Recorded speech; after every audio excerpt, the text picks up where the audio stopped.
Hoy me acompañan en este espacio David Santos Gómez, docente de la Universidad Pontificia Bolivariana y de la Universidad de Antioquia, y Cristian Acosta Olaya, docente de la Universidad Nacional de San Martín. Ambos son coautores del artículo El populismo colombiano en la obra de Daniel Pecó, artículo publicado en el número 105 de nuestra revista Análisis Político, que dedica este número a la obra de Daniel Pecó. David, Cristian, es un gusto tenerlos en este espacio. Hola, bueno, muchas gracias por la invitación. Sí, hola, ¿qué tal? Muchas gracias por la invitación. Bueno, ustedes mencionan que en este artículo se estudian las reflexiones de Daniel Pecó sobre el populismo en Colombia, dada su amplitud teórica y analítica. Se examina cómo en distintos trabajos el sociólogo francés, al abordar el populismo, vincula el fenómeno con procesos políticos del pasado y presente colombianos. Mencionan también ustedes en este artículo que insoslayable es la forma más acertada para caracterizar la contribución de Daniel Pecó al estudio del devenir político y social del siglo XX colombiano, sobre todo en sus estudios y ensayos sobre la violencia en el país. También mencionan que la obra de Daniel Pecó analiza y estudia el fenómeno del populismo desde una óptica más teórica y más analítica. Y en el artículo de su coautoría se busca hacer una contribución crítica y rastrear las formas como su tratamiento del fenómeno populista devela preocupaciones particulares acerca de la política colombiana en distintas coyunturas. También mencionan allí que se considera, por ende, que el análisis de Pecó encuadra la discusión sobre el populismo en el país dentro de una concepción particular de este devenir histórico y político. Quiero que por favor nos expliquen brevemente un poco más esto. Nosotros nos referimos a una particularidad del ejercicio conceptual en torno al populismo en las ciencias sociales colombianas, que nos genera un vínculo muy interesante de esas reflexiones con lo que está pasando social, política e incluso económicamente en el país en el momento en el que se define el concepto. A diferencia de otros países de América Latina, donde este concepto ha sido fundamental para el desarrollo mismo de las ciencias sociales, incluso algunos autores consideran que el populismo es el concepto fundador de las ciencias sociales latinoamericanas, sobre todo en el campo de la sociología argentina, por ejemplo, en Brasil también. Pues en Colombia el concepto de populismo no ha sido un concepto muy caro a la academia. Sin embargo, hay algunos autores, algunos personajes que lo han tratado con cierta frecuencia, con cierta regularidad, entre los cuales, por supuesto, está Daniel Pecó. Quizá otro podría ser Marco Palacio y en un punto más económico, el profesor Salomón Kalmonovitz. Ya más adelante llegarán otros despuntando el siglo XXI, pero durante el siglo XX, sin duda alguna, son estos tres, y sobre todo Palacios y Pecó los que tratan mucho el concepto de populismo. ¿Por qué el populismo no era tan analizado en las ciencias sociales colombianas? Bueno, nosotros nos atrevemos a decir que un poco por estar concentrado en el concepto de la violencia y de las violencias, los diferentes análisis, por tratar de entender por qué Colombia es un país violento y por qué la violencia es el concepto social fundamental. Eso se ve reflejado, sin duda alguna, en los primeros trabajos que hay que tratan de definir el populismo colombiano, que despuntan en la década de los 70 y más adelante en la década de los 80. Nosotros nos referimos a esto como un asunto de picos y pliegues interpretativos. ¿Qué entendemos por esto? Es que hay básicamente unos hechos o unos ambientes de época que generan un interés particular por el término. El primer libro sobre populismo en Colombia se escribe en 1970, finales, inicios del 71 casi, que es un libro escrito por Marco Palacios y que es casi que una respuesta inmediata, casi que periodística, si se quiere, es decir, en el fervor de la noticia de la derrota de la Napo y de lo que parecía ser la posible llegada de un movimiento populista al poder. Esto llevó a un interés por saber qué es el populismo y ahí Palacios hace un texto. Después en los 80 hay otro pico, que es todo el tema en que se está tratando con las violencias de los grupos armados en ese momento y las negociaciones, el M-19, como el M-19 venía de por supuesto, lo que se considera un movimiento populista, y hay otro pico de interés. En los 90 el neoliberalismo lleva a otro pico de interés por esa idea de neopopulismo. Y después en el siglo XXI la llegada de personajes como Chávez o Correa o Evo, otro pico de interés.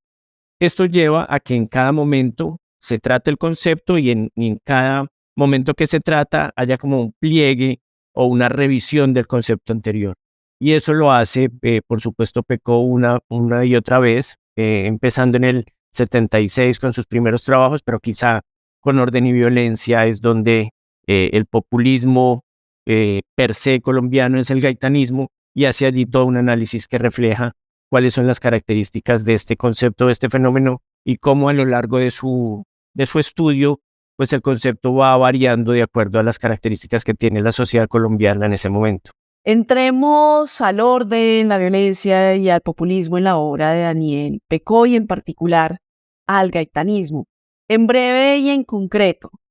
¿qué nos pueden comentar al respecto? Tanto el trabajo de David como el mío se han abocado a hacer dialogar o aunar esfuerzos en lo que David ha trabajado sobre los pliegues interpretativos, sobre el devenir de la palabra populismo en Colombia, y yo básicamente que he trabajado bastante sobre el tema del gaitanismo. Y sobre este tema, digamos que nos dimos cuenta, pensando sobre la obra de Daniel Pecot,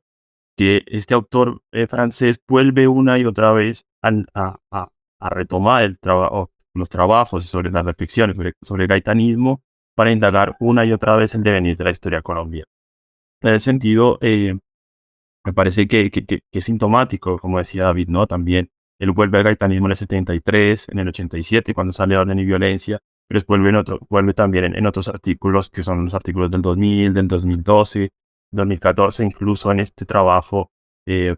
básicamente de entrevistas que le hacen a Pecó en 2017, él vuelve también a trabajar sobre el tema del gaitanismo. Y en este sentido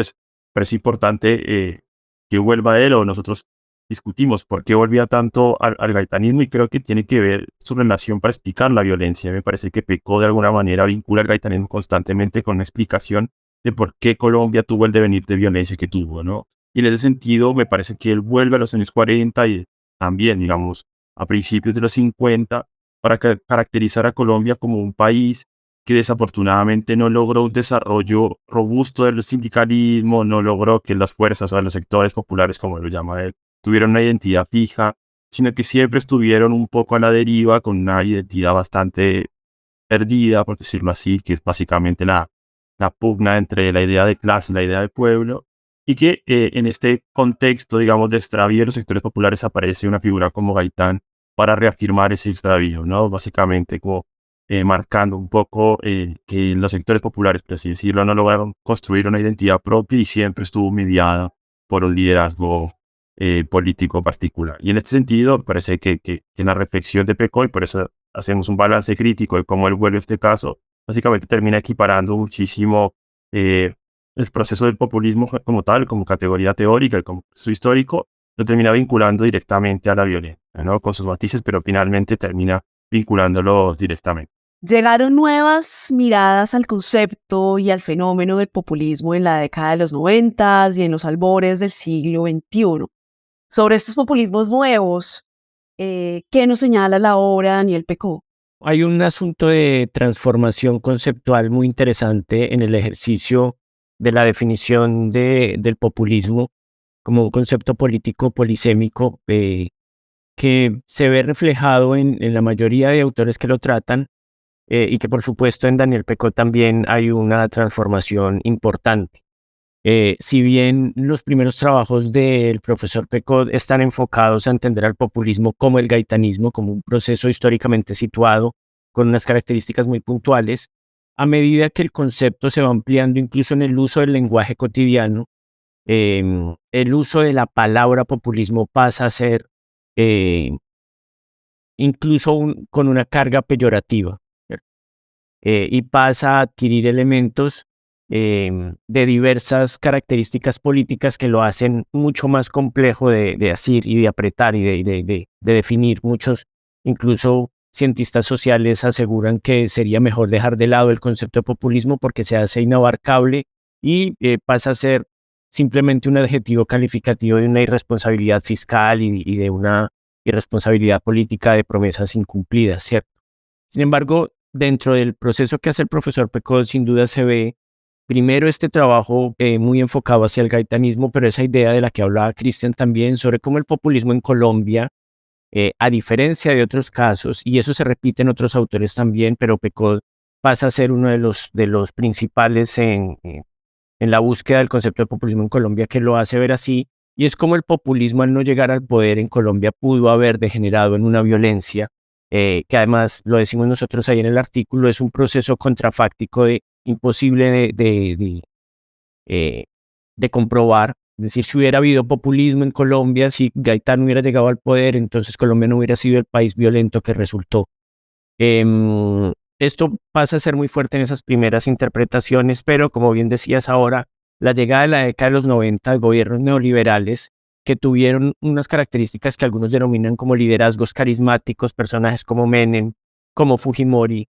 Abdalá Bucaram, por ejemplo, en Ecuador también, se empieza a decir entonces que ellos son populistas y son nuevos populistas o neopopulistas. Y creo que ahí hay una explosión del concepto, una explosión de definiciones que hace cada vez más difícil su interpretación y en la que el profesor Pecot también tiene sus propias definiciones. Él, si bien no profundiza en el tema del neopopulismo, lo trata de vez en cuando, habla sobre, por ejemplo, un personaje como Uribe, y poco a poco se va viendo en los trabajos de Pecot cómo populismo ya no está vinculado directamente a un proceso históricamente situado, sino a unas características. Entonces habla, por ejemplo, de populismo económico, vas a hacer un adjetivo calificativo. Y esto se está viendo, por supuesto, con una explosión del concepto en los últimos, 20 años, desde el siglo XXI, la llegada de personajes, como decía ahora, sobre todo Chávez, Correa y Evo, pasan a explotar el concepto, pero además con una característica muy importante, y es que nadie se autodenomina populista.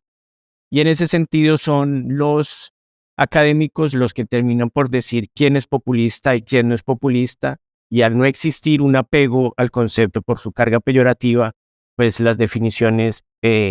pasan a ser tan amplias como existen definidores. Ahora en Colombia se está dando lo que podríamos decir un nuevo pico, porque la llegada, por supuesto, al poder ejecutivo de Gustavo Petro genera la idea de que este es un personaje populista para muchos, lo definen así, y hay entonces todo un replanteamiento de qué es lo que significa el concepto y cómo en el trabajo de Pecot pues también se ve. Nosotros desde el principio y hasta el final del artículo intentamos resaltar que hacemos un análisis crítico del devenir de la palabra populismo en la obra de Pecot. Y en este sentido, como bien lo decía ahora David, hay como una transformación del concepto donde se vuelve como, empieza como siendo un poco un concepto importante para la historia de América Latina, pues se convierte en una categoría analítica y después va, digamos, como perdiendo densidad teórica a convertirse simplemente en un adjetivo para hablar de manera peyorativa de ciertos gobiernos que no pueden decir progresistas o de la marea rosa que hubo en América Latina, ¿no? Es algo que, digamos, que va, digamos, como en disminución en términos de la densidad teórica del concepto. Y nosotros lo que queremos, digamos, o lo que queríamos concluir también con el artículo y después del trazado que hicimos de Pecot sobre el populismo, es que si bien él termina considerando al concepto como un término que se puede usar peyorativamente, nosotros queremos de alguna manera rescatar el concepto, no para hacerlo celebratorio, ¿no? Ni tampoco para hacerlo peyorativo. Creo que últimamente ha salido, por ejemplo, hablando de Gaitán, muchas discusiones sobre si Gaitán era lo mejor que le hubiera pasado al país, si no lo hubieran matado, o también como una cosa de eliminar el mito de Gaitán, como bueno, sí, como si esa celebración, como una contracara de celebración, ¿no? Como que básicamente hay que hablar más de Gaitán para no tener, digamos, como ilusiones políticas particulares, especialmente con el actual gobierno. Digamos, todo se anuda, digamos, en estos debates que están muy actuales ahora. Pero en todo caso, además de querernos salir de esa categorización del populismo como algo peyorativo, también nos parece importante en este análisis crítico de la obra de Pecot que es importante volver al pasado, es importante volver a discutir muchísimas de los procesos sociopolíticos que pasaron en Colombia, pero sí esta mirada que nosotros vimos en Pecot como muy fatalista de una relación entre todo proceso de transformación y la violencia política, ¿no? En ese sentido, creemos que es posible, digamos, volver a aplicar estos pliegues y estas formas de volver al pasado, pero sin tener una idea preconcebida de lo que es, o ver el futuro, digamos, en el pasado. Ver ver distintas cosas, hacer un análisis mucho más crítico del pasado y de alguna manera terminar por indagar, escudriñar, digamos, los procesos que no podría llamar de izquierda en el país y cuál ha sido su vinculación con la violencia política. David, Cristian, gracias por participar en este espacio.